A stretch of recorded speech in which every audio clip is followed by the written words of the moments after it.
Honestly speaking, जब मैं अपनी वाइफ या बच्चों के साथ कहीं जा रहा होता हूँ तो मुझे बहुत ज़्यादा बुरा, ख़ासतौर पर वो लोग चुप चुप के जो वीडियोस बनाते हैं, अच्छा चले वो तो हो जाता है, एयरपोर्ट वगैरह चले जाते हैं, लेकिन जब आप उम्रे पे जाते हैं या हज पे जाते हैं वहाँ आपकी प्राइवेसी बिल्कुल ख़त्म हो जाती है। क्योंकि मेरी वाइफ पूरा पर्दा करती हैं तो बहुत सारे लोग, आप यकीन करें कि तवाफ़ के बीच में मैंने लोगों के मोबाइल पकड़ के, अल्लाह का घर था सामने, माफ़ी भी फ़ौरन मांगी मैंने उनसे। मैंने कहा तुम लोगों को मैं मना कर रहा हूँ वीडियो ना बनाओ, यहाँ पे भी आप वीडियो बनाए जा रहे हो, तो वो चीज़ मुझसे नेचुरली बर्दाश्त नहीं होगी। क्योंकि वो 1 साल पहले मैंने देखी थी, कोविड के टाइम पे एक आपकी फुटेज आई हुई थी, वो आई थिंक खुद ही आपने किसी घर वाले ने शूट की थी कि आप वो मास्क पहन के प्रॉपर कवर करके अपनी बेटी के साथ जा रहे थे, तब किसी ने नहीं पहचाना। तो अब मैं कहूँ ये एक्चुअली अब कोविड की वजह से थोड़ा फायदा हो गया कि मास्क और उसके हुलिये के अंदर शायद नहीं पहचानते, वरना तो वो आपको छोड़ेंगे ही नहीं। अच्छा, मास्क से पूरा आपका फेस कवर होता नहीं है, क्योंकि मेरी ये इन जगहों से मुझे बहुत सारे लोग पहचान लेते हैं। मैं ग्राउंड में खड़े ना यूं ही रहता हूँ, मेरी छोटी छोटी आंखें, तो लोग यहाँ से भी पहचान लेते हैं, बालों से पहचान लेते हैं लोग।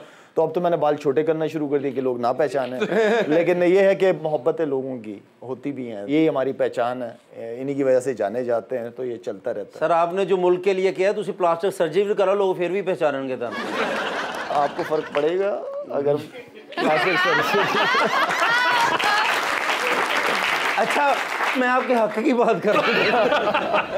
मगर नहीं, ये एक वैसे इंटरेस्टिंग बात ये है कि बहुत से लोग ये चीज़ नहीं जानते, क्योंकि उनसे इस किस्म की बातचीत नहीं होती शायद भाई से। जब भी होती है वो या क्रिकेट के मौजू पे होती है, या फिर जो छेड़छाड़ है वो आप सियासत पे कर लेते हैं, क्योंकि अब लोगों को पता चल गया एक बात के जी, अब वो बोल देते हैं तो फिर वो जानबूझ के तीलियां भी वही वाली लगाते हैं कि सर कोई अपनी मर्जी से जो समझे। आपका कहने का तरीका कुछ और होता है, दूसरा बंदा तीसरा बंदा वो अपनी मगर हमें चंद अंदरूनी जराए से ये पता है कि आप वैसे एक बहुत लाइवली आदमी है जो कि बाकी चीज़ों के बारे में भी बातचीत कर सकते हैं जिंदगी में, जो हर चीज़। एक और चीज़ मैंने बहुत ही अंदरूनी जराए से पता कराई है कि आपको शॉपिंग का बहुत शौक है, और आपके शॉपिंग के एक स्टाइल के बारे में भी मैंने सुना है कि आप जाते हैं तो आप 8-8, 9-9 पैंट्स और जीने उठाना शुरू कर देते हैं एक ही स्टाइल की, क्योंकि वो सुपरस्टार है, अपने पल्ले से करते। ਤੁਹਾਡੇ ਵਾਂਗੂ ਨਹੀਂ क्या नाल दा लेके देगा।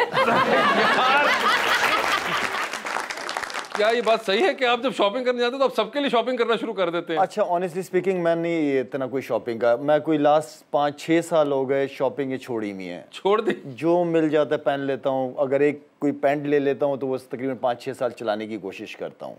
अब वो नहीं, अब बच्चे बड़े हो रहे हैं, उनकी शॉपिंग है, उनकी शादियाँ, वो सारी चीज़ें। हाँ, लेकिन ये है कि कोई दोस्त मेरा ऐसा होगा जो मुझे पता है कि ये पैसे लगाते हुए थोड़ा सा रुकता है, अच्छा, कि ज़्यादा ना खर्च हो जाए, हाँ उसको ले जाके मैं 2-3 चीज़ें दिलवा दूंगा खुद से। हाँ, सर फिर हमें भी अपना दोस्त ही समझे और हम कुछ ज़्यादा बंदे नहीं, बस 26-27 बंदे। जिम अभी भी चल रहा है? ट्रेनिंग रोज उसी तरह की? बिल्कुल उसी तरह। वो रूटीन नहीं छोड़ी है आपने? छुट्टी नहीं आदत वो। अगर 1-2 दिन ट्रेनिंग ना करूं तो ये फीलिंग आती है कि बीमार होने लगा हूं। ये थोड़ी प्रॉब्लम। हाँ, स्पोर्ट्समैन। मैं अगर यहाँ से अमेरिका भी फ्लाइट करूंगा, लैंड करूंगा तो सीधा जिम में जाऊंगा 16 घंटे की फ्लाइट के बाद डायरेक्ट। ये जो जज्बा, थकावट उतर जाती है, वो जेट लैग जो है ना वो उतर जाता है। मुल्क की शान ऐसे बनते हैं ना, वहाँ से भाई सफर करते नाल रोटी लाया सब डाइटिंग शाइटिंग का खत्म कर दे। ना किया करो जी। अस्सलाम वालेकुम सलाम। बहुत बड़ी फैन हूँ आपकी, और माशाल्लाह अल्लाह ने आपको इतनी इज्जत दी है, आपकी एक पहचान है बूम बूम अफरीदी। आपको पुराने दिन याद आते हैं, अपनी पिच, अपना क्रिकेट का वो जमाना, या कोई दौर कुछ अच्छा कुछ होता है कि आपका? कोई बहुत ज्यादा मैं पुराना नहीं हो गया।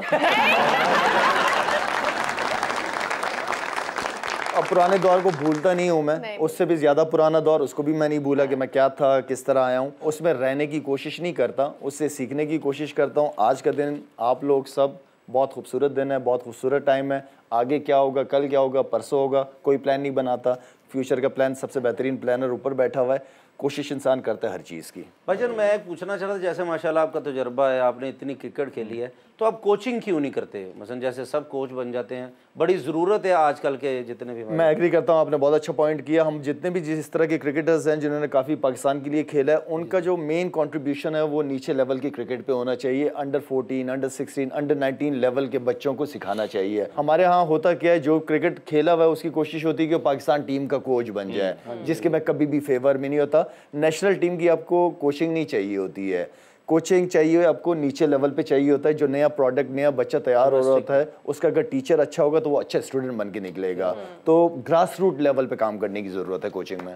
मगर मुझे एक बात शायद कभी वैसे इतनी क्रिकेट, जब आपने ऐसा कहा, और अभी इतना टाइम भी नहीं हुआ आपको, अभी PSL पिछले तक अभी नहीं, मैं अभी कनाडा खेल के आया हूँ, अमेरिका खेल के आया हूँ। मगर जब ये इंटरनेशनल मैच हमारे हो रहे होते हैं, ऐसा कभी होता है अकेले बैठ के देख रहे हो और एक पॉइंट पे आके आपको थोड़ा होता हो कि यार इस वक्त मेरा दिल चाह रहा है कि मैं पैड पहन के खुद चला जाता अंदर? ऐसी सिचुएशन आती है, बिल्कुल सही कहा आपने, सिचुएशन आती है मैच के बीच में, क्योंकि मैं बैटिंग करता था 5वें 6ठे नंबर पे, तो वहां अगर कम बॉलों पे ज्यादा रन चाहिए होते थे तो मैं जो खेल रहा था उससे शॉट नहीं लग रही होती थी, तो मैं खुद ब खुद नेचुरल है ये तो कम ऑन मारो ना सामने, तो ये निकलती हैं चीजें हैं। अगर कोई बॉलिंग कर रहा है, जैसे शादाब बॉलिंग कर रहा है, उससे बॉलिंग अच्छी नहीं हो रही तो मैं जज्बाती हो जाऊंगा कि यार इधर बॉल क्यों नहीं कर रहा ये लड़का, ये इस फील्ड के साथ क्यों नहीं कर रहा।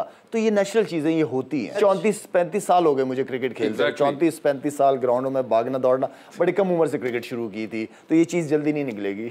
और उसके अलावा एक और चीज़ भी जो कि आपकी बड़ी हमेशा से जो आप खेलते थे और उस वक्त भी बड़ी फील होती कि आप वही करते थे जो आपके दिल में होता था। खेल और फिर अपनी मर्जी का ना हो।